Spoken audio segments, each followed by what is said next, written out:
Season 2, Bab ke-22. Dalam sekejap pelan merasakan seperti ada sayatan pada hatinya, bak ditusuk berulang-ulang. Sepiring nasi putih dan telur dadar layaknya sebuah tamparan baginya. Bagaimana tidak? Ia baru saja makan enak di sebuah food court dengan berbagai menu lezat, sementara istrinya di rumah berbuka puasa dengan menu seadanya. Apa dia mau makan ini saja?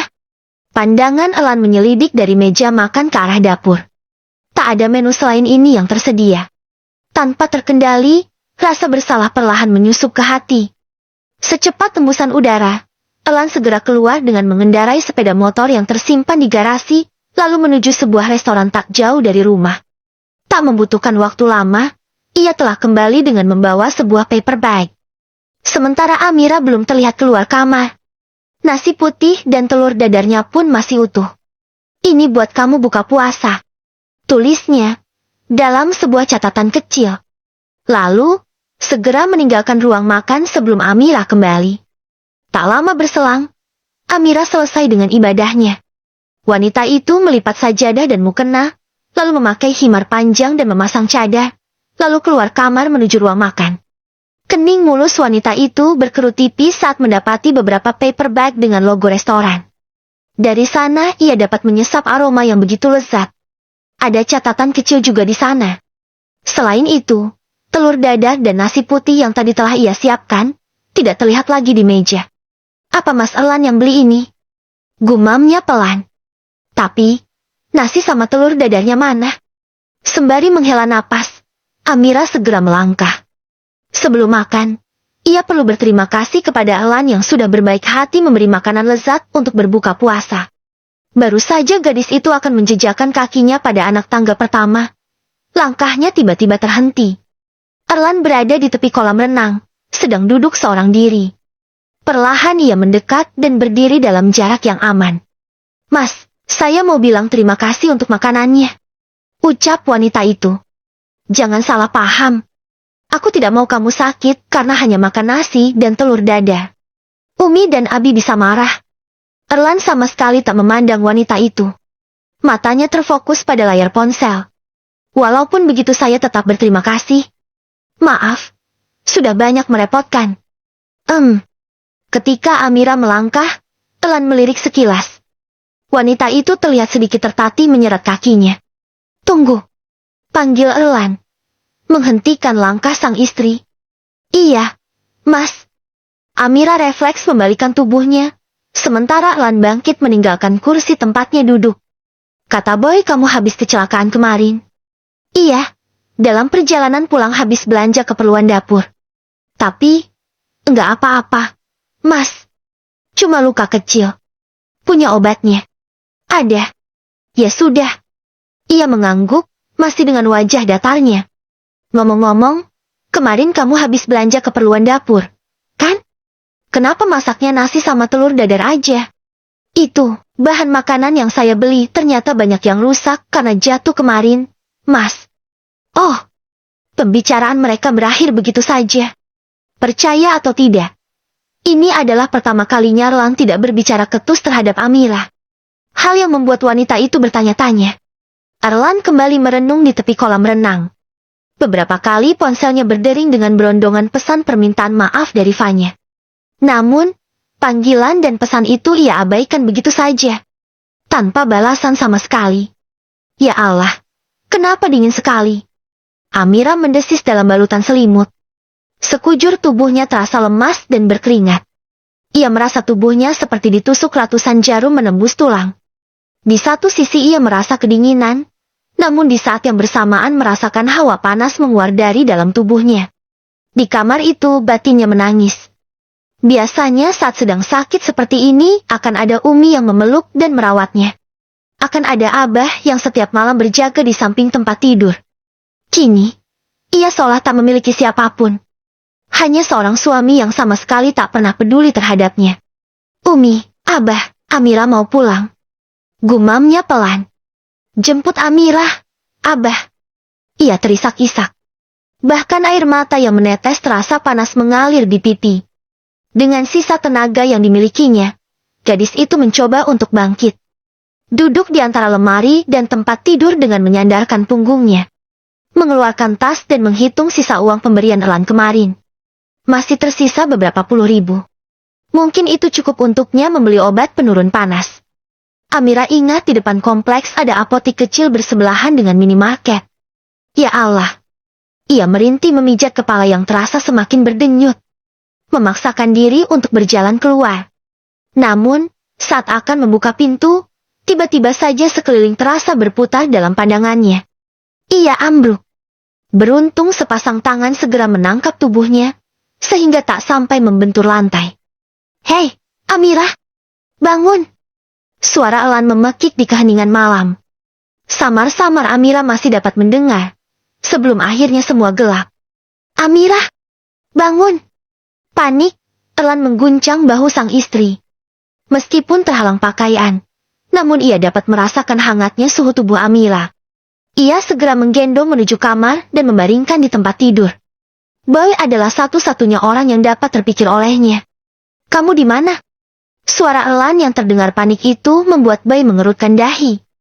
Masih di rumah sakit, baru mau pulang. Kenapa, bro? Apa kamu bisa kesini dulu? Amira pingsan dan badannya demam tinggi. Aku tidak tahu harus menghubungi siapa. Apa? Amira sakit? Bow memekik panik. Istri sakit itu dibawa ke dokter, bukan malah didiamkan di rumah. Dengkus lelaki itu.